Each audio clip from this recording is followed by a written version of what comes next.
My name is Eddie Garola, and we are going to do some Corona-getting cooking. All the groceries that you see here, we had in the house, you know, and so I like to use what we have. We didn't run out and grab a bunch of stuff to do this segment. Anyway, so today we're going to be tapping into our Italian roots, and we're going to make some pizza. And so we're going to do kind of a riff on one of my favorite red sauces, and that's a sauce that Marcella Hazen has in her famous Italian cookbook. We're going to do a little bit of variation, but it's super simple. It's just a few ingredients. The most important thing is an onion. So first thing we're going to do is we're going to peel our onion. So basically we cut our onion in half. We cut the top and the bottom off. We cut it in half, and now we're going to just basically dice the onion. And so what I like to do is I like to start from the outside and work towards the middle like this. So we kind of do what I call like a radial cut. Some people cut it straight down like this and like this. I do this because it skips a step. Chef Mark Molinaro, Northern Arizona University, he showed me this little trick and I will never forget it, okay? And so one of the things that you always want to make sure is that you don't cut yourself. I don't know which is worse. You'll probably recover better from the coronavirus than you would from cutting off your fingers, just saying. You young kids are healthy. You'll be all right. You'll be okay. So the first thing that we got going on is our onion is cut, ready to go.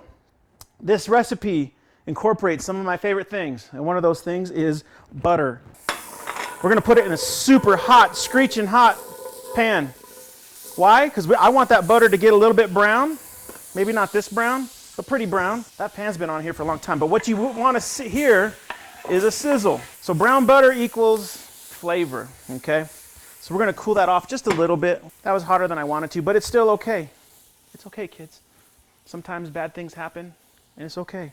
That's what I want you to remember throughout this entire thing, is it's going to be all right. The kids are all right. You're welcome. I'm good. All right, so we got our organic tomato paste.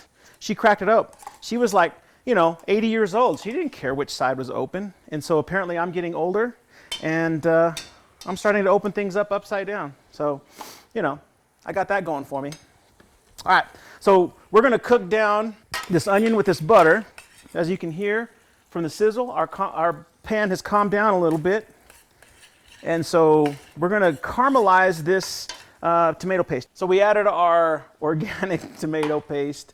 And these are San Marzano style tomatoes. You could buy San Marzano tomatoes, Italian tomatoes, that are legitness, but they're a lot more expensive. But I found these at Smith's. I think they're only like $1.99 a can, and they're really nice. So we're going to add 2 of these cans, 28-ounce cans. So there's a lot of sauce here.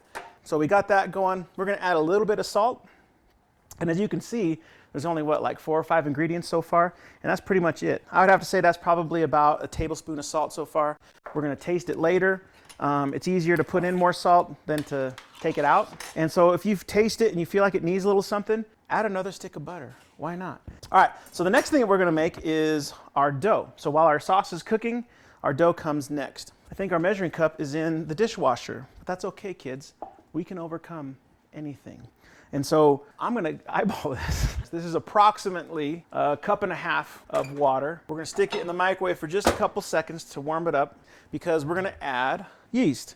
Now, yeast is a living organism. So I use this. It's a Fleischmann's. It's actually made for pizza crust. You can use it for other things, of course. But I think the reason they market it as pizza crust is that they want you to know that this is an active dry yeast. And so it's got a lot of living organisms in it, so it rises a lot faster.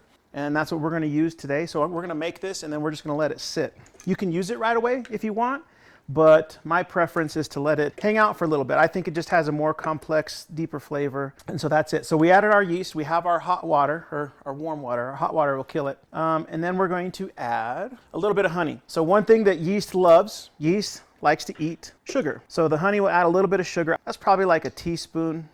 And we're just going to let that go for a little bit. So we got water, we've got yeast, and we got a little bit of honey. Now we're going to start adding our flour. So we got a little bit of King Arthur bread flour. Now, normally, I'm making a mess here, but normally, with a cup and a half of water, I add approximately 3 cups of flour, and then we let that work. And so since we don't have exactly 1.5 cups of water because the snafu, we're going to let that go for a little bit, and then we're going to just kind of check it. We're going to look. So at this point, we're going to add a little bit of salt. couple little pinches, because if you don't add salt to your dough, it just tastes really flat. We're gonna add a little bit of extra virgin olive oil. Sauce is really starting to cook right now. We got a little simmer going on. And if you don't have this, if you don't have a KitchenAid with a dough hook, you can certainly do this by hand.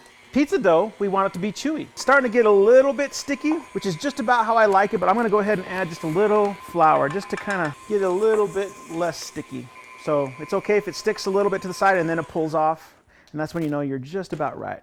All right, so now we're gonna build some pizzas. So I have my 80-year-old oven, so we crank it up to 500 degrees. I'm not sure it even gets up to 500 degrees, but close enough.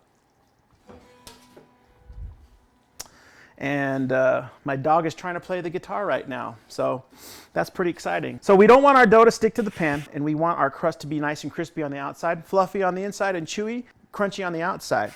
So we're gonna add a little bit of yellow cornmeal. All right, so we're just gonna put this on the pan, and we don't want it to stick, so that's why we add the cornmeal. And I like cornmeal because it adds a little bit of crunch to the bottom of the crust. We're gonna stretch this dough, right? We're gonna work it. Should I throw it in the air? What do you think, Vaughn? Should I throw this in the air? All right, ready? Oh, do you see that? I'm not very good at this, by the way, but we're gonna stretch that dough. Vaughn wants one more stretch. Hey, not bad. So we got our sauce. It's really simmering right now. It's going crazy, okay? So for our pizza, we're gonna need our sauce.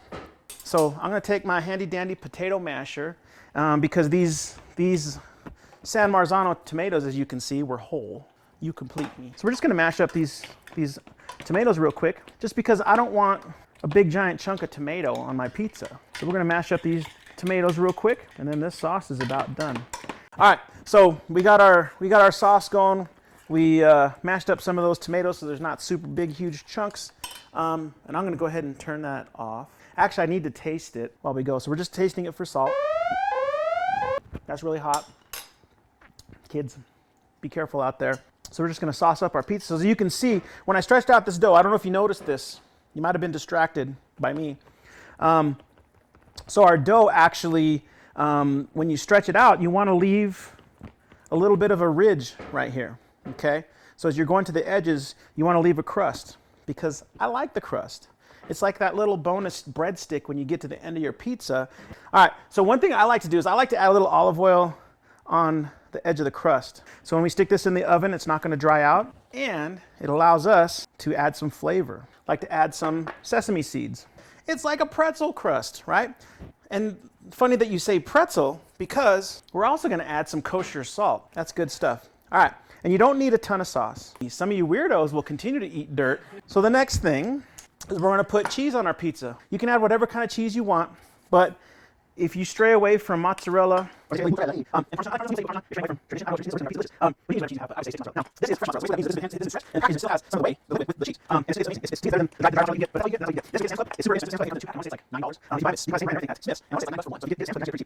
like adding a little bit of Parmesan, so I'm gonna add the Parmesan on the bottom.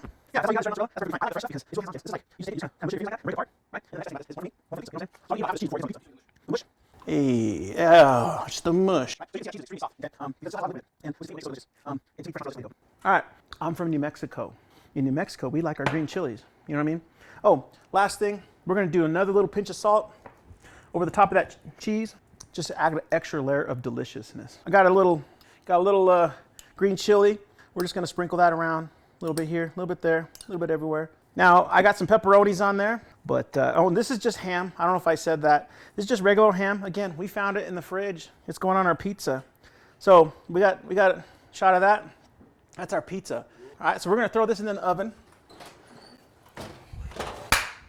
I'm tough. So this is not a New York style pizza. New York style is very thin. This is like delicious. We like carbs in our family. Pizza's done. Oh, and to show you, for you guys that are gluten-free, we actually made a little pizza for my wife. This is a Udi's, not Udon. Udi's gluten-free crust. So this is a little baby pizza for my wife. Happy wife, happy life. Remember that, kids? All right, so now we're ready to plate up this pizza. As you can see, it's very bready. But the key to bready pizza is it still has some crunch, okay? So there's our pizza. We got a little mozzarella stretch. Oh my gosh, it's trying to run away. Boys and girls, Ladies and gentlemen, this is our finished pizza. It's delicious. It's wonderful. It's still steaming. Anyway, my name's Eddie Garola. This has been Apocalyptic Corona Cooking with Eddie Garola, and you just made pizza. We'll see you next time. We like bread.